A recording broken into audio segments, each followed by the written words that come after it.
చూడండి రైతు ఏ విధంగా ఎగేస్తాడు చూద్దాం మనం ఇప్పుడు. తీగ మళ్ళీ వేసుకునేది ఎట్లా అనేది ఉమ్, మనము ఇటు సైడ్ ఉండేది ఉమ్, ఈ గడ్డకి అట్లే వేసుకోవాలా. ఉమ్, ఇటు సైడ్ ఉండేది ఉమ్, ఈ గడ్డకి ఉమ్. ఈ గడ్డకి అట్లే మనము తీగ మళ్ళీ వేసుకోవాలి. తీగ మళ్ళీ వేసుకుంటే ఒక పంటకి 2 సార్లు ఉమ్, మళ్ళీ వేసుకోవాలి. పంటకు పంటకు 2 సార్లు మళ్ళీ వేసుకోవాలంటే ఉమ్, తీగ ఎక్కువ అరులుకోకుండా ఉమ్, ఒకే గడ్డ మీద ఉమ్, నీట్గా ఉమ్, ఉన్ను ఉమ్. అన్ని పంట మనకి దిగుబడి బాగా వచ్చింది. బాగా వస్తుంది. బాగా వచ్చింది. నా ఇది ఎకరాకి ఎన్ని టన్నులు రావచ్చునా ఇది? ఎకరాకి దాదాపుగా 100 మూటల పైన కూడా పండొచ్చు. ఆ, అంటే మన భూమిని బట్టి ఎర్రనేలకి ఎక్కువ.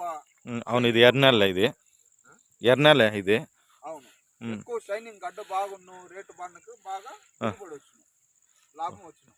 అవునా నా, ఇంతకు ముందు మీరు చేశారు కదా పంట, ఇదే పంట వేశారు కదా, అందులో దాని అనుభవంనా?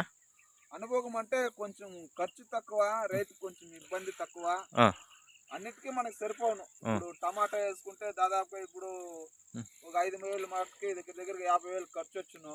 అవును, నా 2,000 మొలక్కే 40,000 రూపాయలు పెట్టినారు నా మా ఊర్లో.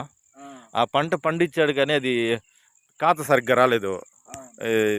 ఏదో బ్రీడ్ వచ్చేసేది ఛాంపియన్ నాటినాడు.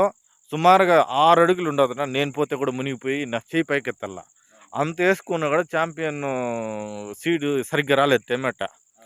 కానీ ఇది అట్లా కాదు, ప్రతి ఒక్కరు చిలకడ దుంప వేసుకున్న వాళ్ళు మాకు కనీసం లాభం లేకపోయినా పెట్టుబడి కూలన్నా వచ్చేస్తుంది మాకు అని చెప్తున్నారు. అవునవును, దీనికి పెట్టుబడి అంతా మనకి నష్టం లేకుండాను వచ్చేసాను.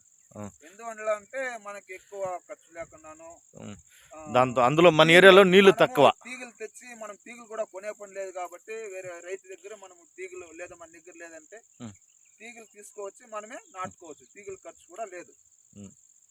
నా నీళ్లు ఇది ఎక్కువ పెట్టాలన్నా తక్కువ పెట్టాలన్నా మీడియం పెట్టాలన్నా? వేసవి కాలంలో వచ్చేసి ఎక్కువ వాటర్ అధికంగా ఉంటే మనకి సరిపోను. వర్షాకాలంలో 3 రోజులకు ఒకసారి పెట్టుకుంటే సరిపోను.